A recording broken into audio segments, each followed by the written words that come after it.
Good evening, according to your respective time zones, everyone. I hope you all are staying safe and healthy at your place. Today, I, Astha Gupta, warmly welcome you all to the 16th day of UN Sustainable Goal event. Today, we will be having a discussion on the 16th goal, that is peace, justice, and strong institutions. And for the same, we have two speaker sessions and one student paper presentation. Let me introduce our eminent judges for today.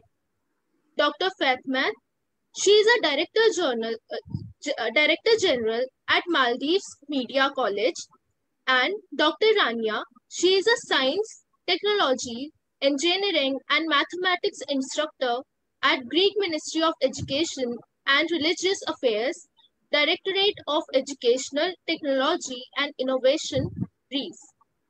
So, without any delay, let's start with our event. I would like to invite Dr. Fatmat Mona. She is a Director General at Maldives Media College, Greece. We warmly welcome you, ma'am. The platform is all yours. Thank you, Astha Gupta. Can you hear me now? Yes, ma'am, you are audible. Yes. Yeah. Okay, it's really nice to meet you all, for the professors, doctors, or everyone here in this platform. It's really nice to meet you all. Let me start my presentation. Okay, let me share the screen first.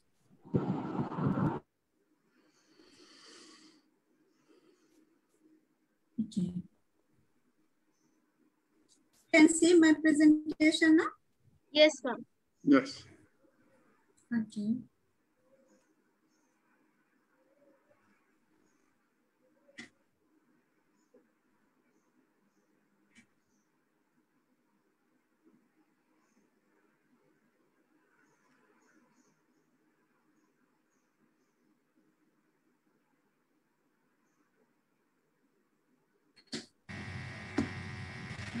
Yes, you can go. Yeah, I'm just waiting. It got stuck in here somewhere. Please give me a few minutes. Okay, no problem. Take your time. I cannot see anything from my laptop. That's why. Just let me share the screen again.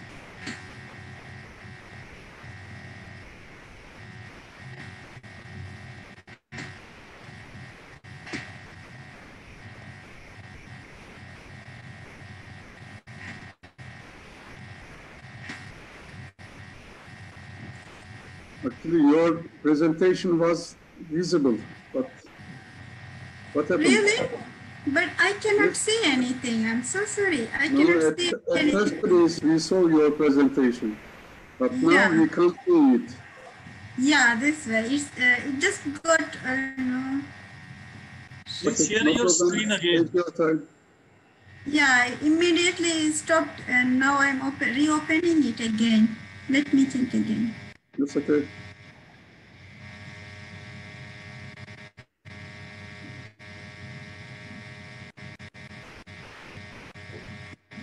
Why it's too long? What happened? Ashta, where are you? Okay, I think we can go for another presenter so that I will get ready for this. Yeah, Would it be okay? Okay, ma'am. Okay. Yeah, I think that is the best way. Yes. So next we have with us Dr. Rania. She is a STEM instructor at Greek Ministry of Education and Religious Affairs, Directorate of Education, Technology and Innovation.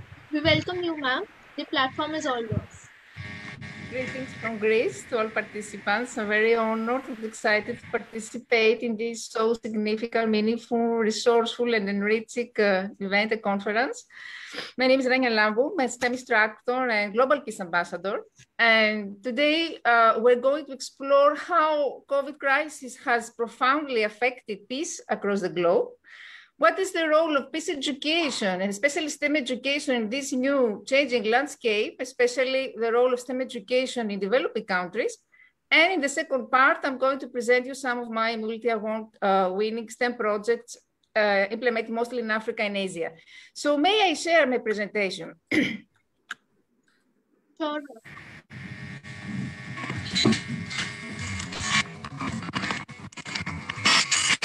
Is it visible now?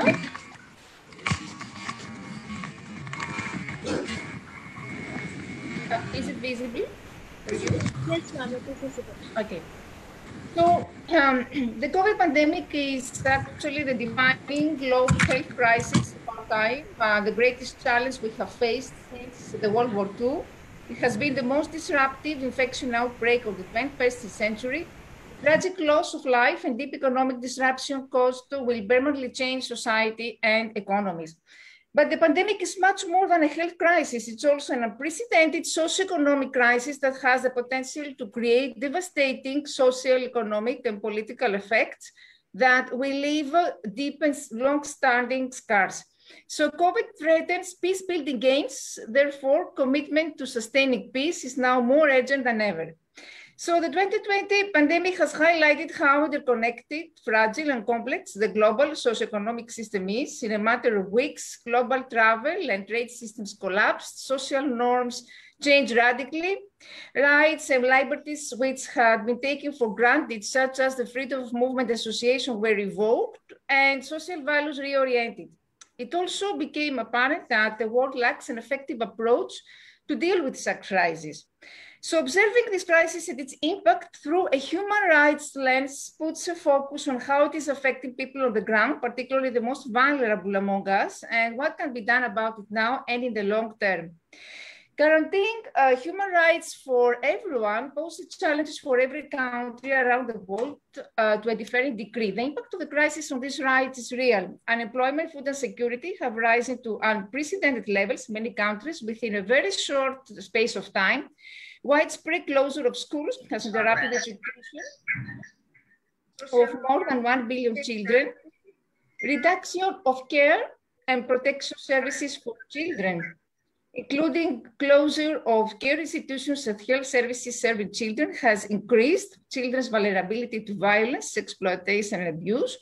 Strategies to contain the virus are difficult for those without good quality safe housing. Physical distancing, self-isolation, and hand washing are impossible for the homeless or residents of slums, where lack of access to clean water and sanitation is a fundamental issue.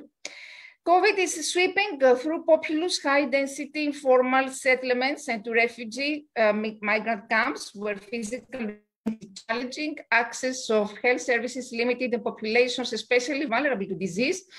Therefore, the crisis raises particular concerns for the marginalized and most vulnerable to society, because marginalization creates vulnerability, and this could raise tension and could provoke civil unrest. In addition, many migrant and displaced children face challenges in accessing health care. Half of respondents aged 14 to 24 years old in a UNICEF poll who self-identified as migrants and refugees indicated that they did not see a doctor when needed. Similarly, in high-income countries, the safety of many migrant displaced children is also under threat. In France, for instance, many unaccompanied minors had left unprotected before the pandemic as authorities failed to provide care and shelter. Now that public child protection services have halted due to the risks posed by COVID, more unaccompanied migrant children have been forced to live on the streets or in unsanitary, often overcrowded squads.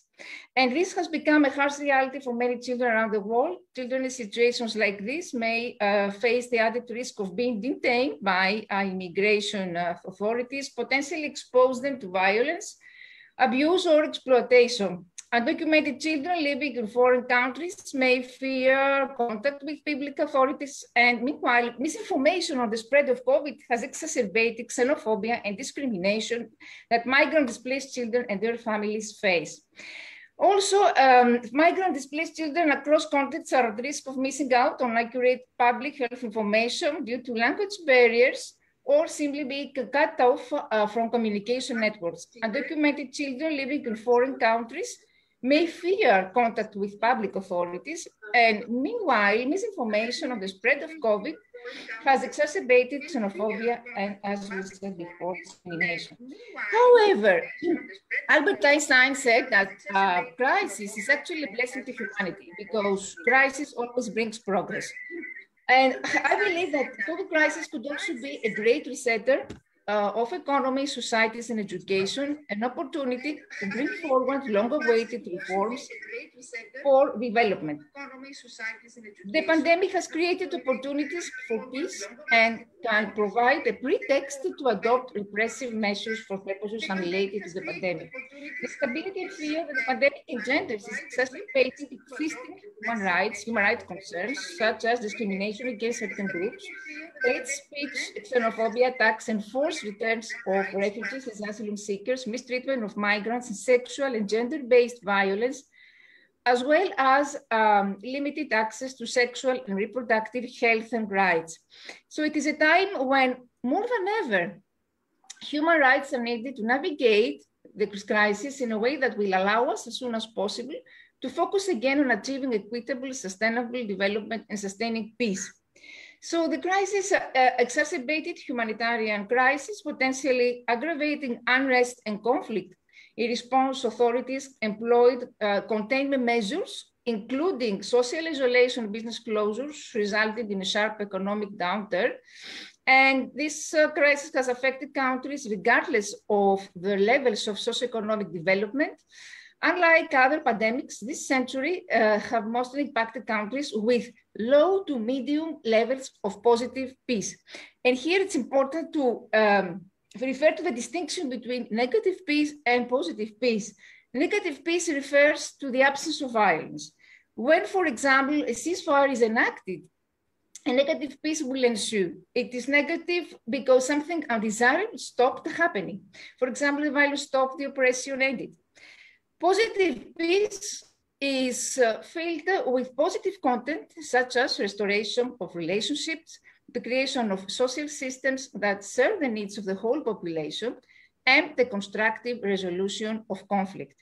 Peace, of course, does not mean the total absence of any conflict. It means the absence of violence in all forms and the unfolding of conflict in a constructive way. Peace, therefore, exists when people are interacting non-violently and are managing their conflict positively, with respectful attention and to the legitimate needs and interests of all concerned.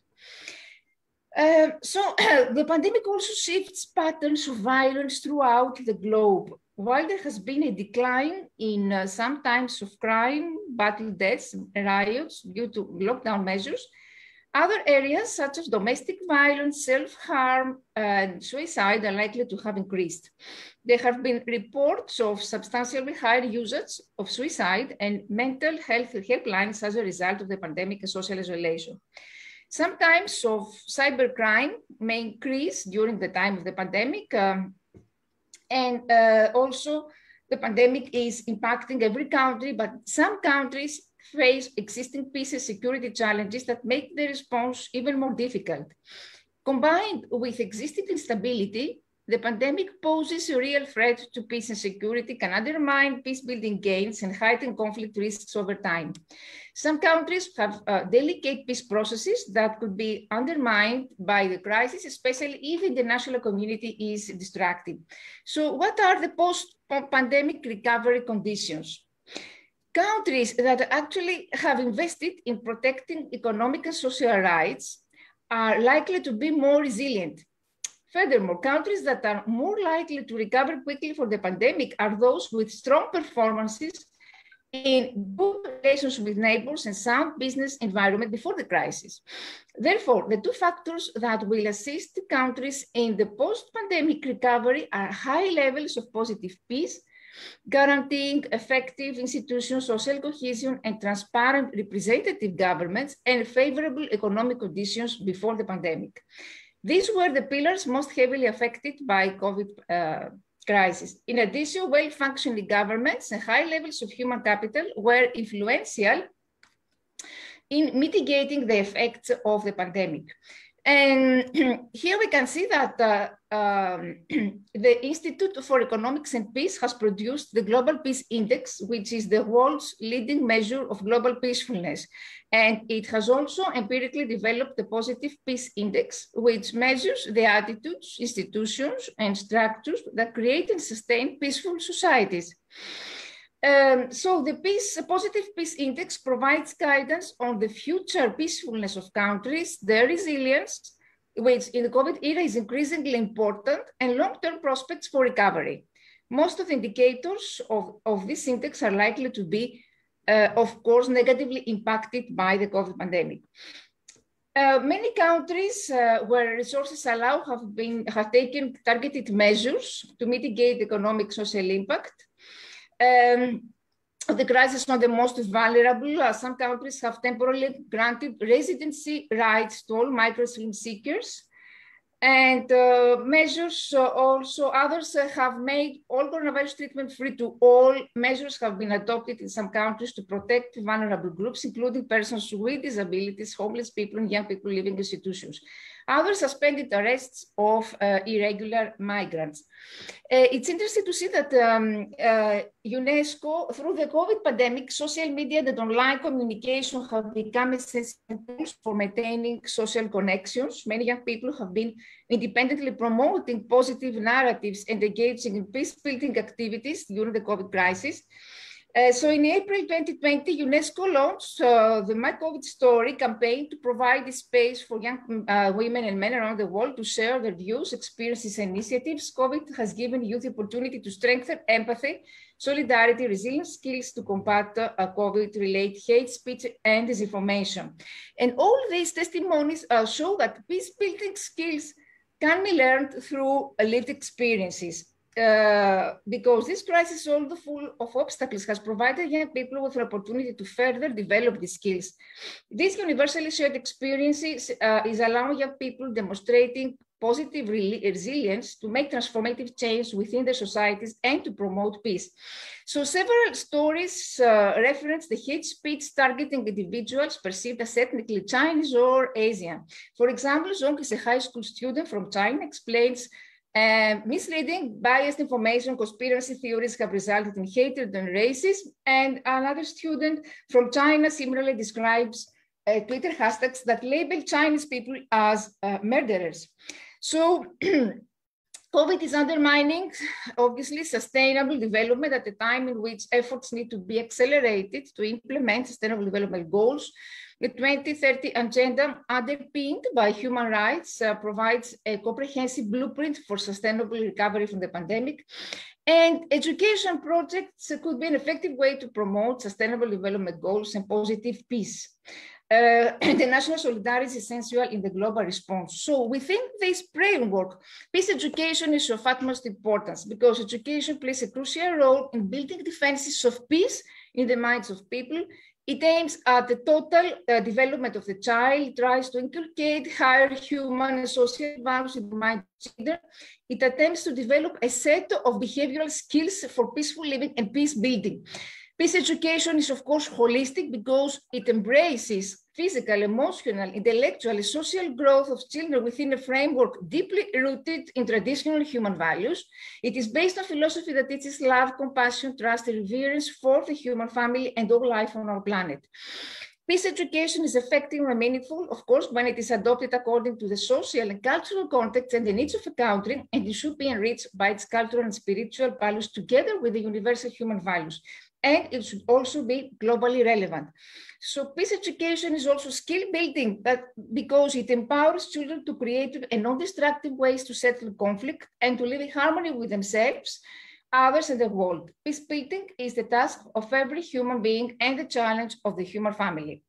The relationship between peace and sustainable development is important to achieve the objective of social cohesion and living together and to move away from the culture of war and violence. So the basic concepts that peace education is a remedial measure to protect children from falling into the ways of violence in society. And here we can see through applying peace education, creating peace culture, it has been observed that schools have the following benefits.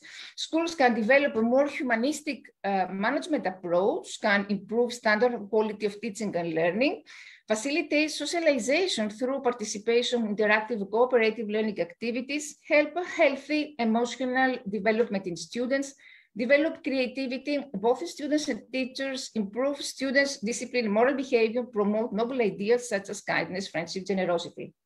So educators, policy makers, governments, decision makers need to incorporate peace education in all curricula and the development of teaching materials.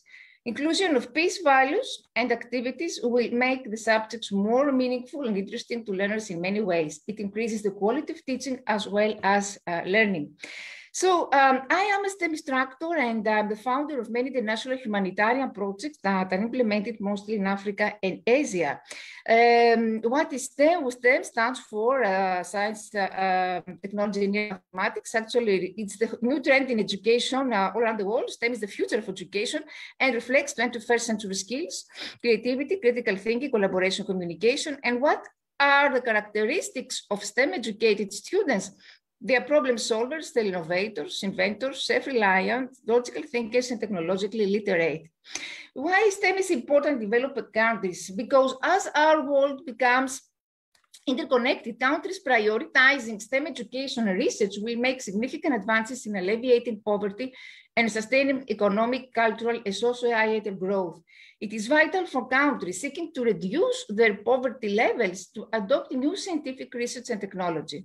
And in doing so, these countries can improve their economy, healthcare system, and infrastructure. So the role of STEM in developing countries is of significant importance, just it is in our modern world. STEM education fosters a STEM skill set that stresses critical thinking, problem-solving abilities, and this type of skill encourages innovation among those who possess it. Similarly, a country's economic development and stability are dependent on its ability to invent and develop new products.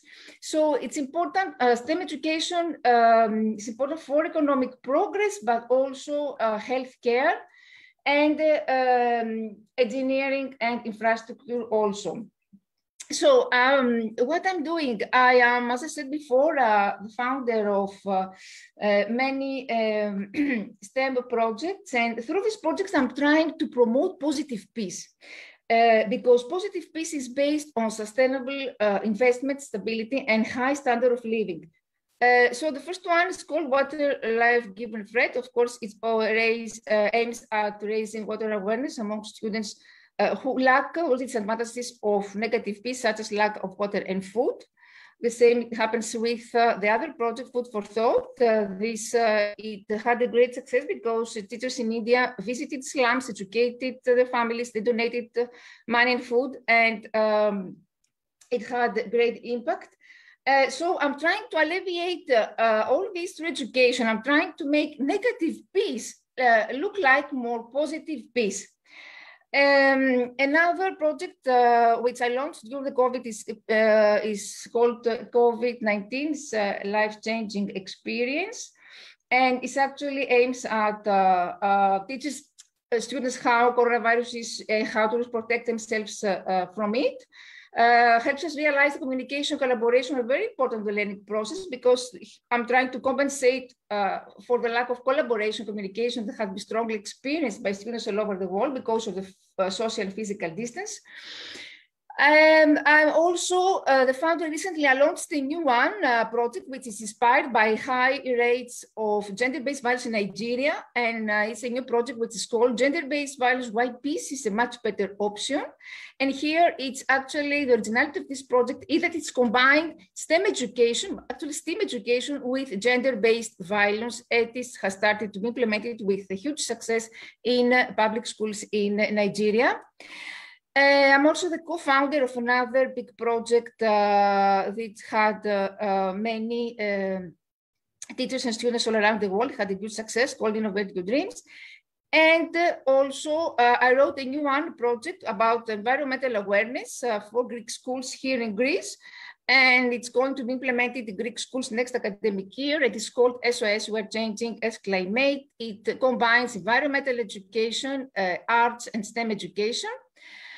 I'm also the founder of many astronomy projects implemented also in developing countries, and all these projects have so far received 74 international awards. For this project, I was selected among the best teachers in the world with the Global Teacher Prize, a Global Teacher Award. I was selected also as a global icon and among the 100 successful women in the world. Thank you very much for your attention. And if you have any question, I am at your disposal.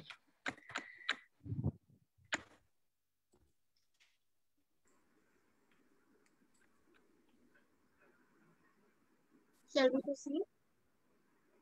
Just go on, please. Thank you so much, ma'am. It was an honor for all of us listening to you. Next, we have, I would like to invite Dr. Fatma. We warmly welcome you, ma'am. The platform is all yours.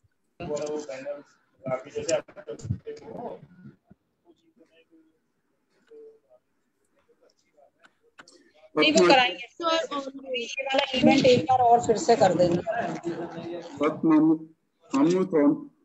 My voice is audible? Is my voice audible? Yes. Yes.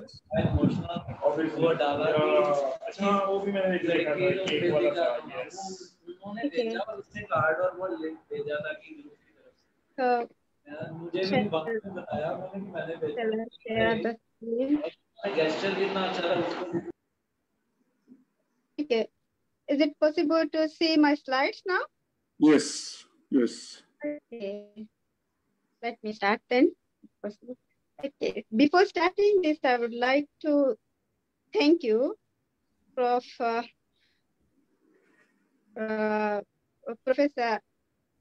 Dr. Albert, and I just forget her name. Then both of them, I would like to give a big thanks to them for giving me this great opportunity. And my topic is Sustainable Development Goal number 16. So here I'll be talking about peace, justice, and strong institutions. I'm Fatma Mona. We'll be talking from Maldives Media Council. Let me start this. Well, the 16th Sustainable Development Goal aim is to build a justice and support and inclusive societies around the world by 2030, notably ensuring equal access to for all and protecting everyone's fundamental freedom. So it promotes that peaceful and inclusive societies for sustainable development, provides access to justice for all, and build effective, accountable, and inclusive institutions at all levels. So they have... we can't see you. Please turn it on your camera. We can't see you. Can't see me? No, we can't see you. We can see the slides, but we cannot see you. Oh, okay. But can see the slides now? Slide is okay. There is no problem. Slide is okay, but we cannot see you. Oh. Let me check what is happening in here.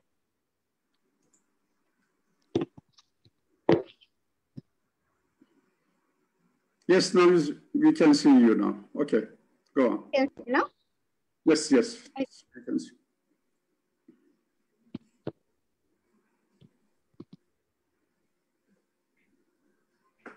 Okay.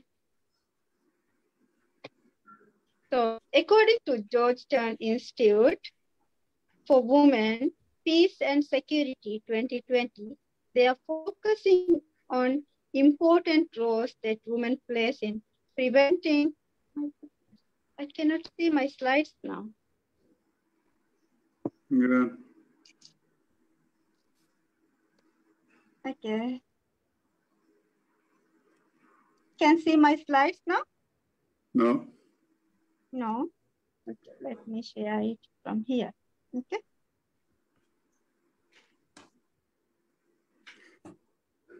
Yes, we can see your slide. Yes, now is, yes. Go on the next slide, maybe. Can see? Yeah, there is a problem maybe in this slide, so you can go to the next slide, Fatma. Okay. Now, okay, we can see now. It's visible. It's okay, it's visible. Yes, visible, yes. You can switch off your video. Mm-hmm. If there is a network problem, you can switch off your video. So Fatma, you can go to the next slide. Maybe there is a problem in this slide because of the picture maybe. So you can go to slide 6.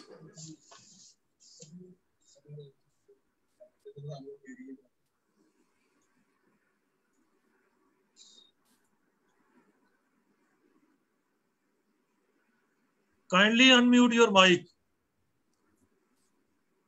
Unmute your voice. We cannot hear you. We cannot hear you. Yes, now you are audible. Now it's okay. Now it's okay. What is problem is going? You just 1 minute. You just switch off your video. Switch off. Okay. Yes, now. No problem. Okay. So, according to Georgetown Institute for Women, Peace and Security 2020, they are focusing on important roles that women play in preventing conflicts and growing economics. Practicing social justice is another important aspect to have a better future. Everyone in the society that deserves to be treated fair and equal, including the concepts to be accordance with the fair and unbiased process to everyone. So human resource management indicates human well-being and sustainable approaches in peace building. Also, research has shown that women participation contributes peace negotiation and increase sustainable peace drastically in decision making. Okay. The other thing is conflict insecurity, weak institution, and the limitation of access to the justice that remains a great threat to sustainable development. And it is high level of harm to the violence and the insecurity have destructive impacts on the country's development, affecting economic growth and often results in the long-standing grievance among the communities that can last for the generations. Nation stands for government policies, regulations linked to HRM and women in peace building. According to Georgetown Institute for Women, Peace and Security 2020, women's employment in Maldives in the year 2019 was 40.7% and women's shares of parliament seats only 4.7%. We know that recent years women plays an important role in peace building, but the sad thing is, though the half populations are women, only few women are holding the parliament's positions or the governing positions. For the good governance and the leadership, gender should have equal roles of job opportunities involving liable wage. And the country performance of ranking on the Women's Peace and Security Index from the 87 constitutes, only 4 females are representing parliament positions. When recruiting employees need to ensure that graduate recruiters do not indirect or discriminate against older workers. So this also the regional differences and the discriminations of women that could avoid when hiring employees, and also then it will be sustain the peace building in the community as well. In UK labor market, it has been noticed in the literature, it has been noticed that 56% of the disability people are representing economic activities. So it is important to give a chance to the disability people as well. To retain them when recruiting, it is important to give equal opportunities to those disability people.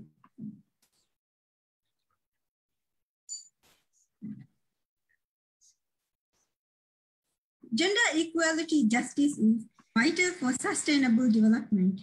As you can see in this slide, in Modi's Ministry of Gender and Family and Social Service, in that ministry, a lot of cases are being reported based on children under state care, gender-based domestic violence, care support, behavioral problems, family issues, violence against children, and it has been noticed in this 2021. So till now, 117 cases are being filed, and they have been attending to these cases. And another thing is strong institutions are significant for good governance. So in Maldives, what we have noticed in currently, National Anti-Corruption Conference report 2017, it has suggested that violence of the laws, regulations, and policies are being audited. I mean, it has in the audit report, it has been noticed violence and violating the public finance regulation and the procurement process of goods and service is another aspect that they have been noticed.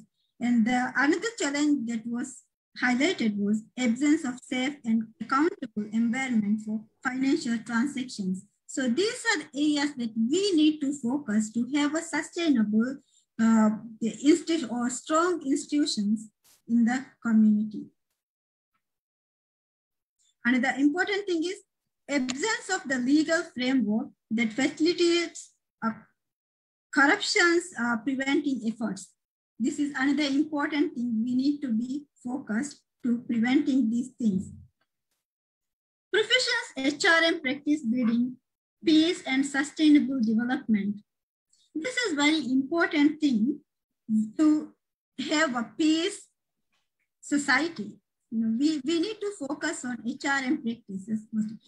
In Maldives, what we have noticed was 24% of respondents indicated that from civil service report, there is high influence politics, corruptions, and transparency when recruiting the potential employees.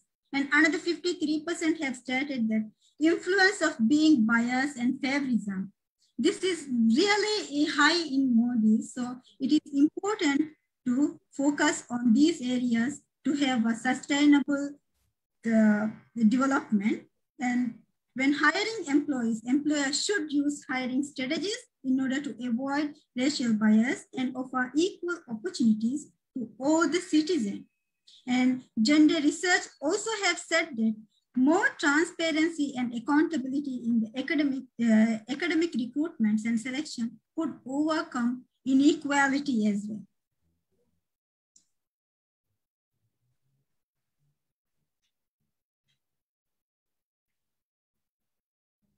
When addressing overall challenges that we face in Maldives currently, the existing disputes can be strong institutional stability, human trafficking, unfair recruitment and selection practices, child abuses, violence against child or torture of the child or bullying, corruptions, bribery, transparency, or the accountability of government institutes, terrorism and the crimes, enforcing non-discriminatory policies and laws, sexual harassment and of working in the women in workplace, domestic violence. These are the issues that we currently face. So all these existing barriers that we face in the society, every single aspect is important to address, to take the right action, to have a peace, justice, and strong institution. The Sustainable Development Goals are blueprinted to achieve better and more sustainable future for all.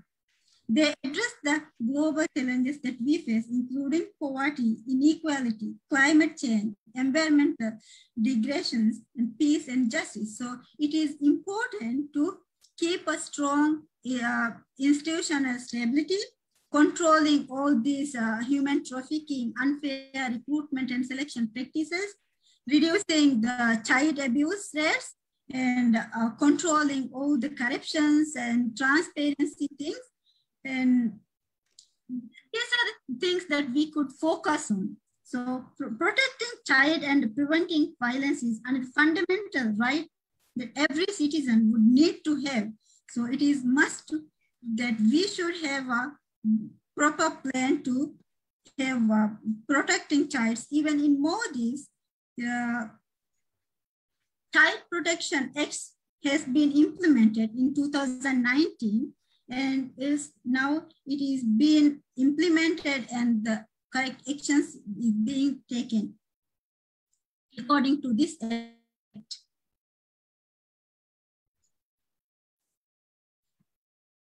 Another thing is,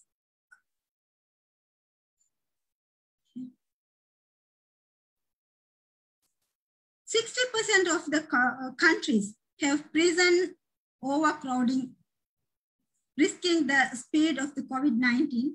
We Maldives is also not exceptional for this. We are small, and then we also have same issues. We face same issues currently, and also Maldives government is addressing to these issues as well.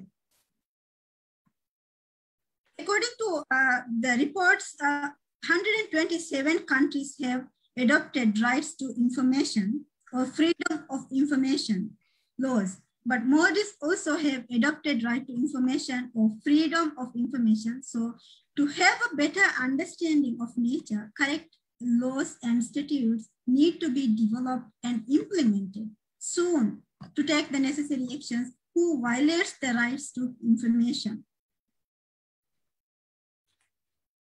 So based on this, what I would recommend for this, the development, peace, justice, and the strong institution would be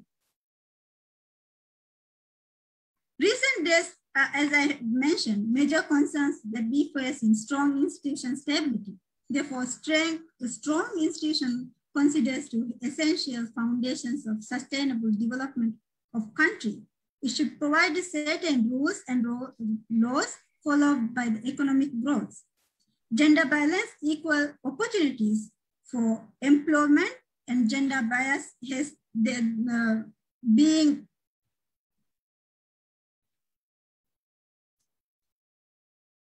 government needs to enforce action plans that has been targeted to promote peace, justice, and strong institutions. Anti-Corruption Commission already have initiated a national integrity plan. The aim of this is increase the integrity at all levels of the nations and foster attributes to integrity in all the aspects. According to this national anti-corruption conference report, also they have identified that 61 institutes participated currently, and the 37 institutions have endorsed for the national integrity plan. This plan would help participating integrity, transparency, and accountability of the state enterprises and government stakeholding companies to prevent from corruptions. It is important to promote integrity public governance also. Therefore, government needs to support and develop the framework or paradigm for the capacity buildings in women and gender equality and their representation at decision-making level. And another thing is government and other independent organization, nation should have a correct recruitment and selection practice, adhere to implement government policies and the regulations as well. So thank you so much. I'm so sorry for the inconvenience that I faced in here because some of the glitches are there, maybe some internet connection problem. I'm so sorry for that. And once again, thank you so much, Dr. Albert, and for giving me this chance. Thank you so much.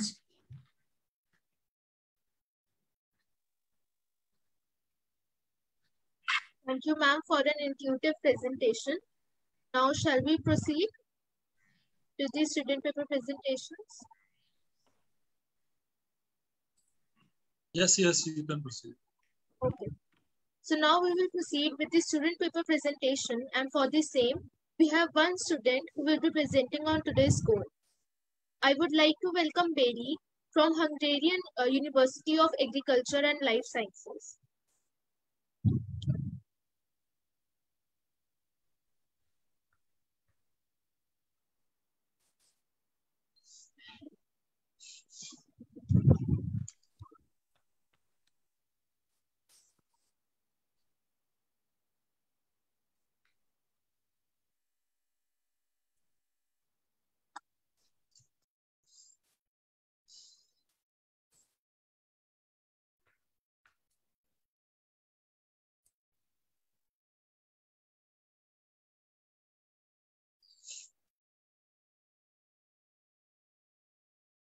I guess she is not here in. What is the name? Really.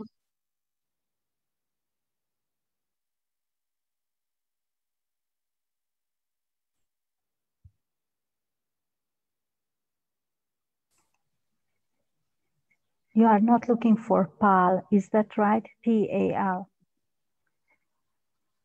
Monica, right? Yes. Yes. You want to present it today?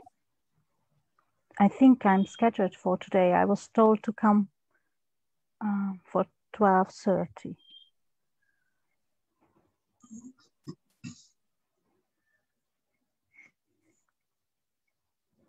I'm ready if you are. Okay, then Monica, you can present. Thank you very much, and thank you for the opportunity, and welcome everybody. I have to say that today is a special day for Hungarians because we have a national holiday celebrating the transformation into democracy. I don't know whether you can see my presentation.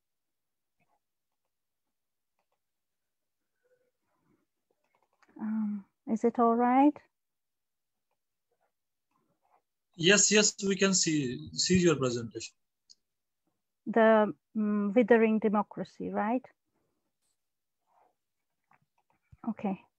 The first picture is a Belarusian activist and journalist called Roman Protasevich. I put his photo here because he's in custody for free speech. And the next one besides it is LGBTI flag and the Hungarian parliament, because just yesterday a law was passed that limits LGBT rights and mixes up pedophilia with homosexuality. And these two instances I wanted to quote here because they see how, in what way individual rights and human rights are deteriorating in a democracy. Today, I want to talk about institutions and especially the backsliding of Hungarian democracy. We often think that Western Europe or Central Europe is safe, and it's a beautiful, triumphal story of building democracy. But unfortunately, we can see structural problems. So not individual problems, but structural problems. And that's why I call it the withering of democracy. Can you see that I am progressing on with the slides? Is it visible? Yes, yes, it is visible. Okay, excellent. So how is it connected, or why I thought that it was connected to SDG goals, that is sustainable development? Because when I looked at the goals, number 16, I looked at it and I immediately saw three problematic areas, which are problematic for Hungary as well, very much so in recent years. First is substantially reducing corruption and bribery. And I chose also development of effective and accountable and transparent institutions at all levels. Third, ensure responsive, inclusive, participatory and representative decision-making at all levels. I think these are as relevant in current Hungarian politics as anywhere else in developing or underdeveloped nations. For years now, since 2010 at least, since the third Orban government has come into power, intellectuals are having a debate on how to define the system. So we have definitional dilemmas. They call it a clan state. This is the latest contribution in a publication which was published just a few months ago by Central European University Press. We call it a hybrid regime. The prime ministers call it illiberal democracy. We can call it post-communist mafia state or proto-fascism, externally constrained hybrid regime, that is referring to the external environment of the European Union that puts money into Hungary and guarantees basically the survival of this very debatable political system, and plebiscitary leader democracy, when every move is basically rubber stamped by a so-called consultation, public consultation with the citizens, which is basically just rubber stamping and what they wanted to do with popular will, but these are of course not neutral questions we can see. So that's why we call it plebiscitary leader democracy. Backsliding in political institutions. What do we mean by backsliding? We can equal it to autocratization, de-democratization, which is a gradual decline in the quality of democracy, rule of law, and the political individual rights that we usually take for granted in a democratic system. So it's an autocratic, authoritarian regime. And of course, it is very much characterized by the weakening of political institutions, the not just an ad hoc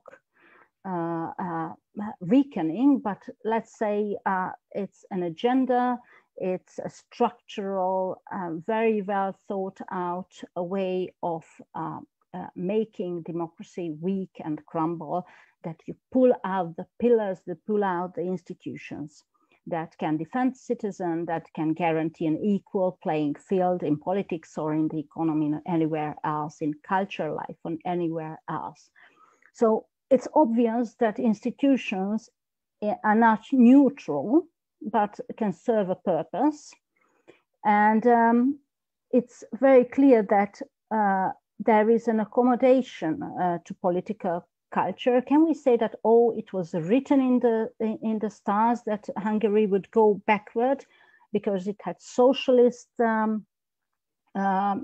years or 40 years of socialist rules? Is it a problem that people are not used to democracy? They are not Democrats? There is a big debate, and it seems that individualist society, in which individualism is strong, is less likely to go backwards, to backslide. So this is the good news for Hungarians, which are more individualistic than communitarian societies. And of course, you can socially engineer it. You can change it, and the good news is that you can develop again more democratic institutions. We'll see in the end how. So the three main topics, as I would say, the first is democracy and building a more democratic system. And the bad news is that, as the 2020 Freedom House report has shown us, the Hungarian evaluation is worse than last year. The democratic score is 3.7 out of 7 points, and we have fallen from 49 on a 100 scale in 1919 to 45.24. Let's look at the areas when we have great problems. These are national democratic governments, civil society, local democratic governments, judicial framework and independence, and corruption. we have in the European Union, in this community of 27 nations, now the second worst result after Poland. You probably know that Poland has a very similar populist right-wing Eurosceptic regime that Hungary does. I just want to say that if you look at the result, you have to take into account the COVID-19 restrictions, the general usual response of limiting rights into account when we look at these results, but still taking into account the general global framework, I think it is very, very worrying what is going on. The next is, of course, which is very important for us, is corruption, the corruption index, which is connected to the first category we look at. And what is important and has been looked at by Transparency International and Transparency International Hungary in its report is that there is systemic corruption. You could say it is state capture, that oligarchs basically capture the state. It's like a spider struggling by economic interest, and at the same time, the state is behaving like a mafia state, capturing private interests and privatizing and nationalizing basically areas in COVID with reference to social or national security. In terms of corruption, we can repeat what the report says. The use of EU money in Hungary carries systematic corruption risks. Not only are these risks not eliminated by public institutions, but they are often the ones creating opportunities to be taken advantage of. The state has spent an average of 6.5% of its GDP on public procurement in recent years, with an average of half of it being partly or it being wholly funded by EU money. So one problem is that public money is distributed on a political basis, often punishing, let's say, opposition local governments that don't get any money in the COVID crisis, as opposed to loyal local governments, which is very problematic, that it's not social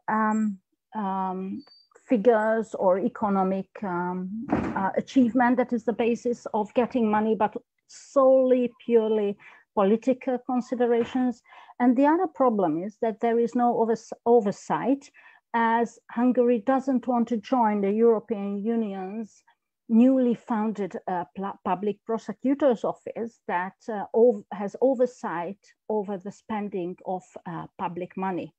So we want to be, let's say, sovereign, and being sovereign in how to spend and misspend the money. Another very important thing, as I have mentioned, is that cronies, friends, football team, friends are in government offices. There is Kulturkampf, which is a cultural battle for the hearts and minds of the people. And they want to basically change theater directors to literature, to what people are taught at schools. So there is a total change of guards in intellectual life, total transformation going on at the moment, with a very strong national sovereigntist and I would say chauvinistic, not patriotistic, but chauvinistic agenda that wants to shut up basically independent or minority voices. So opposition participation in public bodies is also limited, and there are, of course, lengthy criminal procedures that prevent getting justice for certain victims of crime, like women who were sexually assaulted or very similar cases, have very, very lengthy procedures. Another problem, accountability, transparency, and similar issues. I would say that making official documents secret is a big problem. So making, let's say, the Posh power plant an economic investment that has huge Russian loan in it, secret for 30, 50 years, referring to business interests and national security, runs counter to accountability. It runs very much counter to transparency. That, of course, hinders oversight and hinders spending money with these huge loans on the creation of a more just society and more equal society. So this is one thing, that public works are not transparent. The other one is state institutions and public institutions are transformed legally by law into private foundations. So there is a huge transfer of funds into public foundations over which you don't have oversight, which are not transparent, as if they were private businesses. The government by decree and not by the full participation of parliament is, of course, a limitation of transparency and the limiting of the speech for the parliamentary opposition by introducing huge fines for opposition members of parliament, like 10 million forints, when you have 500,000 forints of a monthly salary, is, of course, a kind of very elegant administrative limitation of rights for political actors.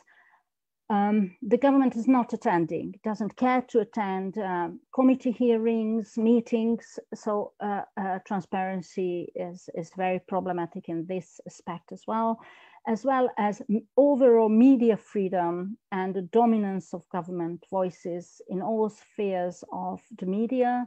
So there is basically a monopoly of spreading news. And just to tell you that few days ago, on the 9th of June, even the European Union's Commission launched an infringement procedure in relation to a radio, which was basically banned, and it had to go off air, and it is operating on the internet now. This was basically the last opposition radio that had a huge, immense audience. So at least we can see that the European Union slowly but surely is realizing the limitations democracy and citizens have in Hungary. How could we describe a system? I know that I mentioned that there were definitional dilemmas, very much so, but at least some of the characters, some of the features are quite evident, I think. First of all, when we say that it's a populist or plebiscitarian leaders' democracy, we can see that it's a one-man show as well. So the prime minister is mismanaging everything and macromanaging everything. So without his approval, nothing can be implemented, and there is no decision. And that's why I would call it a one-man show. Besides that, there is political voluntarism and favoritism in lawmaking. So we can say that there is tailored legislation to favor those who are close to the political leadership, and certain laws like Lex, that's why I call Lex somebody. So even one person can be favored, not just a social group, but one person's interests can be favored if this fit the government's agenda. I would call facade legislation what is happening now. The parliament is basically an empty body. just rubber stamping decisions. Everything is accepted by a 2/3 decision. Nothing from the opposition is even put on the agenda or considered in committee procedures. So it's not a problem solving, but a propaganda machine, I would say. And it's under the economic pressure groups, and it is pressuring at the same time the business interests and getting more and more power, extending its sphere of operation even into the public sphere. This is quite like a Machiavellian type of governance, which limits checks and balances and wants to get a kind of Orwellian control over society that you can see in China in terms of cameras and security mania and similar moves. I would say that it's a hybrid regime because formally, like a facade, it's democratic. There are still elections. There are still courts operating. The universities are going on. The hospitals are in a horrible state, but they are still working. But it's not, I would say, the essentialist interpretation of democracy when the rights are in the focus. It's the procedural interpretation of democracy, as political scientists would say. The procedures are there, but the essence, the gist of democracy is very, very much missing. I would call it, I would also add that informal practices and corridor talks and deals in cafe houses are very much characteristic of this system. So you, sorry, 2 minutes. Oh, I'm just finishing. So as I said, the overextension of the state is creating a political golem that is cemented in the fundamental law. And I mentioned the dual state. In parallel, there is a normative state, which is legal institutions, but there is also a prerogative state that you can see.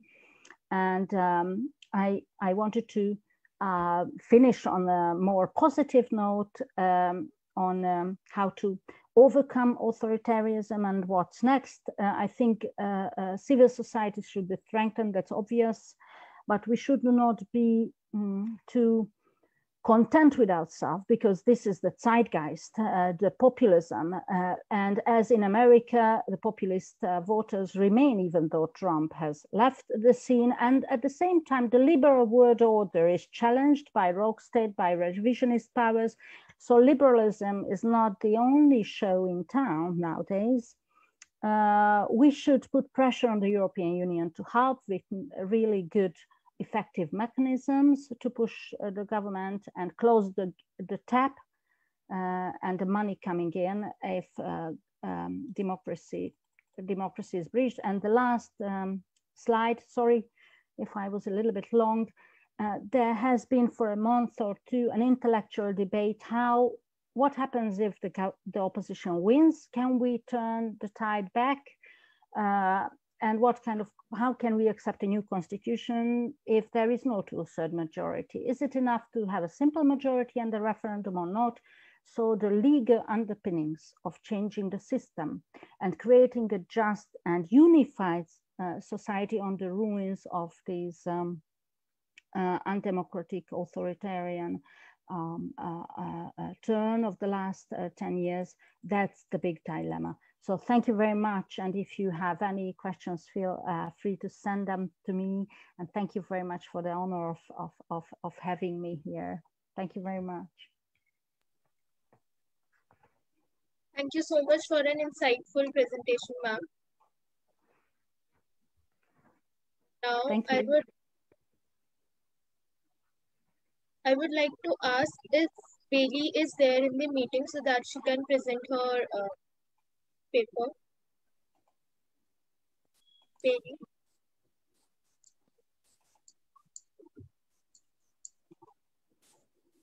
I guess she's not here. Shall we proceed, sir? Yeah, just a minute. I want to say something for 5 minutes. Then we can close the session today. So if we talk about the SDG-16, definitely it emphasizes that all forms of violence should be eliminated. This potentially includes, you can say, widespread criminality or the least visible forms of all violence against anybody, or you can say children also, which has the severe consequences for the future of the society. So why SDG is important? Because it promotes peaceful and inclusive society for this sustainable development, provide access to justice for all, and build effective, accountable, and inclusive institutions at all levels. Compassion and strong moral compass is essential to every democratic society. As the core of the 2030 agenda, this SDG is peaceful, just and inclusive pillar, offers a catalytic opportunity to fully realize the 2030 agenda of SDG. So as an integrated and mutually reinforcing whole focus on advancing government accountability, building trust, and sustaining peace, that is the main agenda of SDG 2030.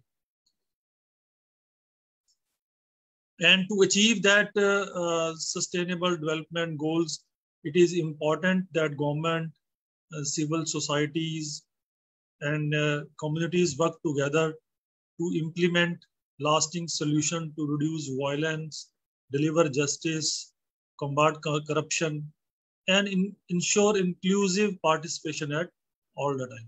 So thank you very much. Thank you, Dr. Rania. Thank you, Dr. Muna, Dr. Monica, for your presentation and giving the importance of this SDG 16 and giving the importance of justice, peace, and democracy, and how it can change the world. Thank you very much. Thank you all the participants. Yes, Astha. Thank you so much, Yogesh sir, for sharing such wonderful and knowledgeable thoughts with us. This marks an end to another day at UN Sustainable Development event. I would like to express my heartfelt thanks to Tradepreneur Global Academic Platform UK. I would like to give special thanks to the speakers and student presenters and attendees of the conference. Thank you so much.